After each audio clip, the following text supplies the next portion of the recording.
Welcome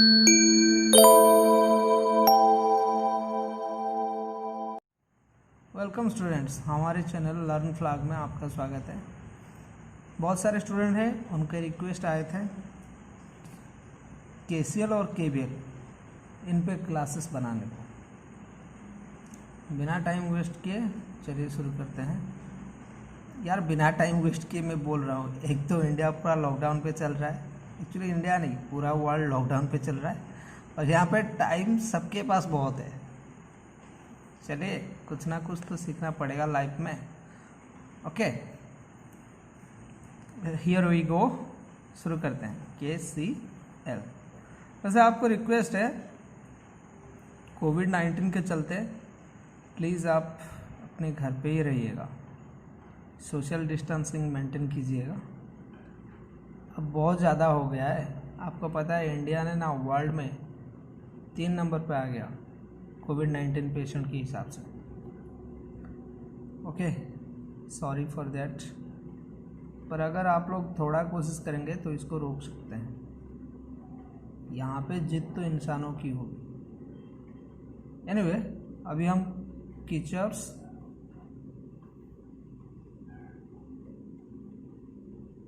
current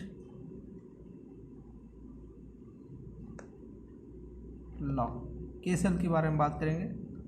इसके बाद हम केवीएल के बारे में बात करेंगे। कीचर्स एक साइंटिस्ट है। करेंट आपको पता है, लॉ मतलब नियम होता है। कोई अगर ज़्यादा पढ़ के या फिर ज़्यादा एक्सपेरिमेंट करके, ज़्यादा बात को समझ के कुछ फॉर्मूला निकालते हैं तो लॉ कहा जाता है। वैसे इस फॉर्मूला हमारे कीचर्स जो साइंटिस्ट है उन्होंने किया था। हम तो बस उनको फॉलो कर रहे हैं, लेकिन हमें उम्मीद है आप आगे जाकर कुछ ना कुछ तो फॉर्मूला निकालेंगे। एनीवे, चलिए शुरू करते हैं। हमने तो नहीं कर पाए। कीचर्स करेंट लॉ क्या है? कीचर्स करेंट लॉ अरे कुछ नहीं है यार, बहुत आसान है। एक बार समझ जाओगे ना, हमेशा ये उम्मीद रखो कि एग्जाम में कुछ सवाल ऐसा है जिसपे केसीएल हो। सच में बोल रहा हूँ, बहुत आसान है। पता है किर्चॉफ्स करंट लॉ क्या है? अभी बताता हूँ, देखिए। ओके, ये कंडक्टर है, ये कंडक्टर है, ये कंडक्टर है, ये कंडक्टर है, और इन चारों कंडक्टर पे एक पॉइंट में इंटरकनेक्टेड है, मतलब एक दूसरे से जोड़े हुए हैं।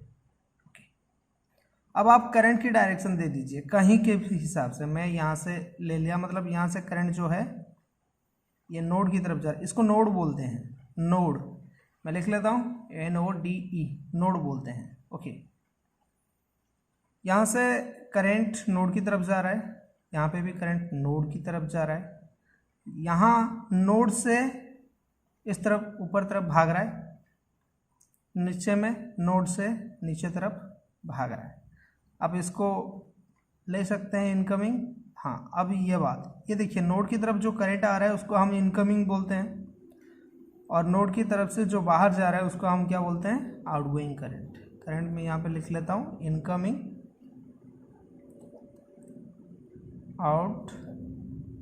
आउटगोइंग। ओके, इनकमिंग करंट एक हो गया, दूसरा हो गया आपका आउटगोइंग करंट। मान लीजिए I1, मतलब I जो होता है आपका सिंबल होता है करंट का।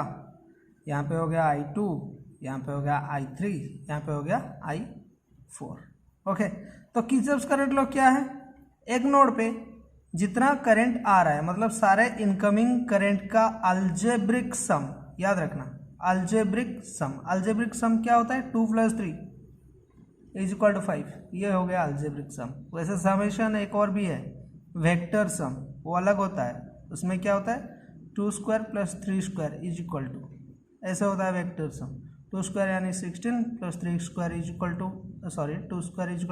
+ 3² = 9 √ देन 13 √ ये कुछ पॉइंट में आएगा, इसको छोड़ते हैं। ये हो गया आपका वेक्टर एडिशन। लेकिन यहाँ पे जो है अलजेब्रिक सम, अलजेब्रिक समेशन होगा यहाँ पे। ओके, तो लिख लेते हैं इसको फॉर्मूला के हिसाब से, समझने की कोशिश कीजिएगा। इनकमिंग कौन सा है? I1 है और I2 है, आउटगोइंग कौन सा है, I3 है, यहाँ पे I4 है। तो यहाँ पे ऐसे किरचॉफ्स करंट लॉ के हिसाब से लिखते हैं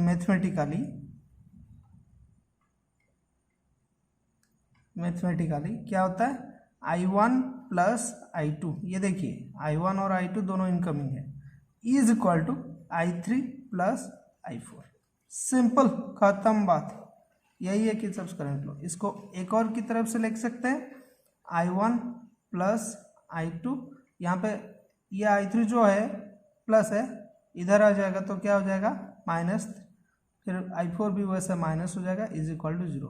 आप इसको भी लिख सकते हैं, ये भी सही है और ये भी सही है। समझ में आ रहा है, बिल्कुल आसान है। देखिए इसका यूज कहाँ पे होता है, कुछ सर्किट्स हैं पैरेलल सर्किट में इसका यूज होता है। देखिए अगर ये ले लेते हैं, एक डिज़ाइन में यहाँ पे सर्किट ड्रॉ कर रहा हूँ, ये हो गया सर्किट। ओके, यहाँ पे मैं एक, ये जो सिंबल है ना, ये करंट सोर्स का सिंबल है। मान लीजिए यहाँ पे 20 एम्पियर का करंट फ्लो हो रहा है, 20 एम्पियर का। ओके, जब 20 एम्पियर का करंट फ्लो हो रहा है तो 20 एम्पियर करंट यहाँ पे ऐसे ट्रैवल करता है, इस पॉइंट में आता है। ये जो रेजिस्टेंस है ना, इसके थ्रू 20 एम्पियर का करंट फ्लो होगा, पूरा 20 एम्पियर का करंट फ्लो होगा। यहाँ पे कोई डिवाइड नहीं होता है, लेकिन यहाँ पे एक नोड है, इस नोड के बाद यहाँ पे और यहाँ पे करंट डिवाइड होता है। फिर इधर का करंट यहाँ पे आके इस नोड पे मिलता है, इधर का करंट यहाँ पे आके इस नोड पे मिलता है, और ये दोनों जो करंट है वो मिल के पूरा टोटल करंट जितना थे उतना होता है। ओके, मैं यहाँ पे लिख लेता हूँ। मान लीजिए यहाँ पे 20 एम्पियर करंट है, सपोज यहाँ पे आपका 13 एम्पियर करंट फ्लो हो रहा है, तो ये इधर जो करंट फ्लो हो रहा है ये कितना होगा देख लीजिए। अब इस नोड को आप कंसिडर कीजिए, इस नोड पे कितना इनकमिंग है, इनकमिंग तो भाई एक ही है जो आपका 20 एम्पियर है, और कितना आउटगोइंग है, आउटगोइंग 2 है, यहाँ पे 13 एम्पियर और एक दूसरा है जो हमको निकालना है। ओके, तो इस हिसाब से जाता है, incoming current is equal to outgoing current, total incoming current is equal to total outgoing current. तो यहाँ पे इनकमिंग करंट कितना होगा 20 is equal to outgoing current कितना होगा 13 प्लस क्वेश्चन मार्क, ये कितना होगा is equal to 7 ampere.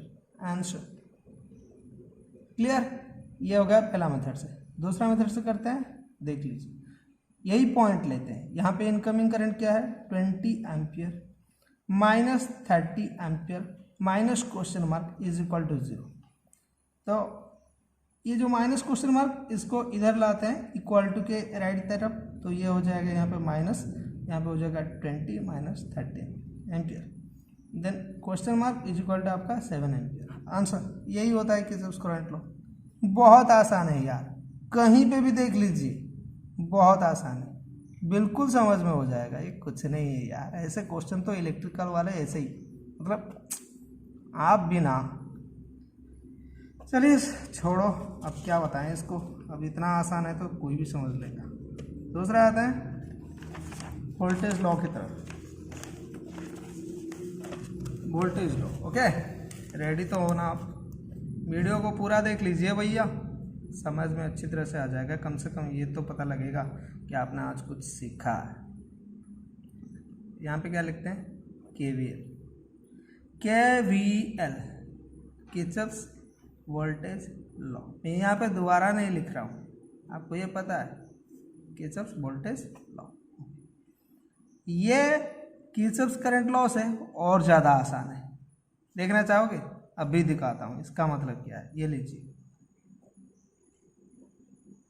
Concentrate कीजिए, बहुत अच्छी तरह से समझ में आ जाएगा। ओके, यहाँ पे एक रेजिस्टेंस R1 है, यहाँ पर रेजिस्टेंस R2 है, और यहाँ पर रेजिस्टेंस R3 है। ये हो गया supply voltage, total voltage source, supply voltage या सोर्स वोल्टेज, कुछ भी बोल सकते हैं। वैसे इनका नाम किरचॉफ्स है, अगर इनका नाम किरचॉफ्स ना हो के कुछ और होता, जैसे कि क्वारंटाइन, जैसे कि कोविड, हम इनको कोविड भी बुलाते हैं। समझ में आ रहा है ना? हाँ, कोई बात नहीं, वैसे नाम पे क्या रखा है बस समझना चाहिए। एनीवे, ये हो गया आपका सोर्स वोल्टेज, ये हो गया आपका रेजिस्टेंस। अरे यार, ये मच्छर भी ना पागल कर रहे हैं मुझे। ये हो गया रेजिस्टेंस 1, ये हो गया रेजिस्टेंस 2, ये हो गया रेजिस्टेंस 3।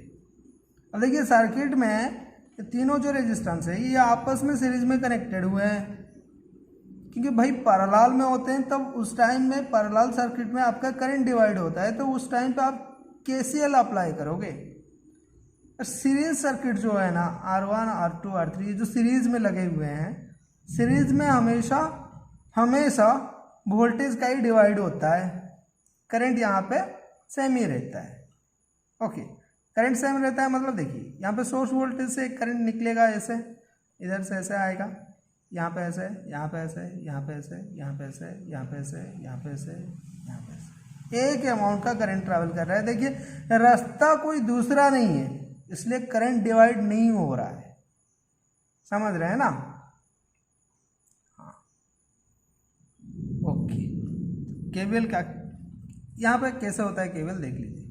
यहाँ पे सोर्स वोल्टेज हो गया, ये टोटल वोल्टेज, ये रेजिस्टेंस, ये रेजिस्टेंस, ये रेजिस्टेंस। अब देखिए ये जो रेजिस्टेंस है इसके अक्रॉस कुछ ना कुछ अमाउंट का तो वोल्टेज ड्रॉप होता है, इसको हम V1 ले लेते हैं। मतलब यहाँ पे आप एक वोल्ट मीटर लगाएंगे इस रेजिस्टेंस के अक्रॉस में, मतलब रेजिस्टेंस के पैरेलल में यहाँ पे अगर वोल्ट मीटर लगाएंगे तो जितना वोल्टेज होगा उसको हम V1 के नाम से डिनोट करते हैं।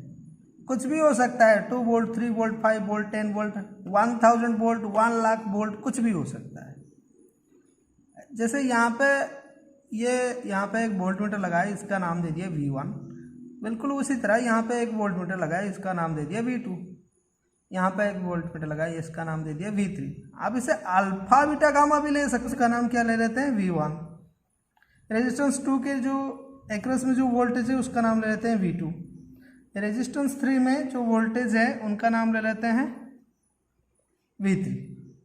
तो केवीएल के हिसाब से क्या होता है देखिए, वोल्टेज जो सर्किट को फेड कर रहा है, मतलब ये सर्किट को जितना टोटल अमाउंट का वोल्टेज खाना खिला रहा है वो वोल्टेज को हम सोर्स वोल्टेज ले आए, तो मतलब खाना खिलाने का वोल्टेज हो गया आपका source voltage is equal to V1 plus V2 plus V3 that's it, और कुछ नहीं।